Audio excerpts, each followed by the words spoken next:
AI ဆိုတာအလွယ်ပြောရရင်လူသားတွေရဲ့တွေးခေါ်ပုံတင်ယူပုံနဲ့ဆုံးဖြတ်ချက်ချပုံတွေကိုစက်ပစ္စည်းတွေ software တွေကလိုက်တူပနိုင်အောင်ဖန်တီးထားတဲ့နည်းပညာပါသူကလူတွေလိုမျိုးဦးနှောက်မရှိပေမဲ့ data အချက်လက်တွေကိုအခြေခံပြီးအလုပ်လုပ်ပါတယ်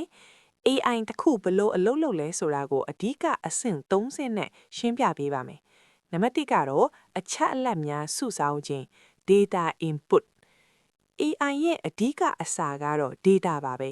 ဥပမာ AI ကိုကြောင်နဲ့ခွေးကြားတက်အောင်တင်ခြင်းရင်ကြောင်ပုံပေါင်းတောင်းနဲ့ချီပြီးသူသေးကိုထည့်ပေးရပါတယ်စာသားတွေအတန်တွေပုံရိပ်တွေအားလုံးဟာ AI အတွက်တင်ယူစရာအချက်အလက်တွေပါပဲနံပါတ်2ကတော့လေ့ကျင့်တင်ယူခြင်း training and learning ဒီအဆင့်မှာ algorithms လို့ခေါ်တဲ့သင်ချာနည်းဥပဒေသားတွေကိုသုံးပါတယ် AI ကသူ့စီရောက်လာတဲ့ data တွေထဲကနေ patterns လို့ခေါ်တဲ့ပုံစံများကိုရှာဖွေပါတယ်ဥပမာ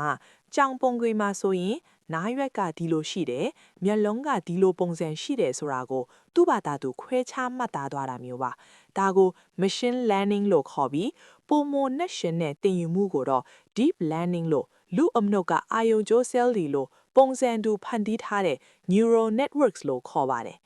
နံပါတ်3ကတော့ရလတ်ထုတ်ပေးခြင်း inference and output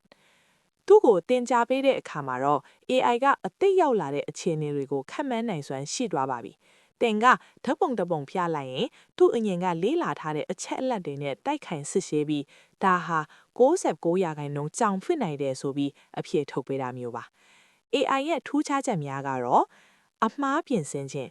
AI ကအလုပ်တစ်ခုကိုလုပ်ရင်းနဲ့မှားသွားရင်အဲ့ဒီအမှားကနေပြန်တင်ယူပြီးနောက်တစ်ကြိမ်မှာပိုမှန်အောင်ပြင်ဆင်နိုင်ပါတယ်။ညံဆန်ခြင်းလူသားတစ်ယောက်ဖတ်ဖို့နှစ်ပေါင်းများစွာကြာမဲ့စာအုပ်တွေကို AI ကစက္ကန့်ပိုင်းအတွင်းဖတ်ပြီးအနှစ်ချုပ်ပေးနိုင်ပါတယ်။အနှစ်ချုပ်ရရင် AI ဆိုတာအချက်လက်တွေကိုလေ့လာတယ်။အဲ့ဒီထဲကပုံစံတွေကိုမှတ်သားတယ်။ပြီးရင်အဲ့ဒီမှတ်သားချက်တွေနဲ့အဖြေထုတ်ပေးတယ်လို့နားလည်ထားလို့ရပါတယ်။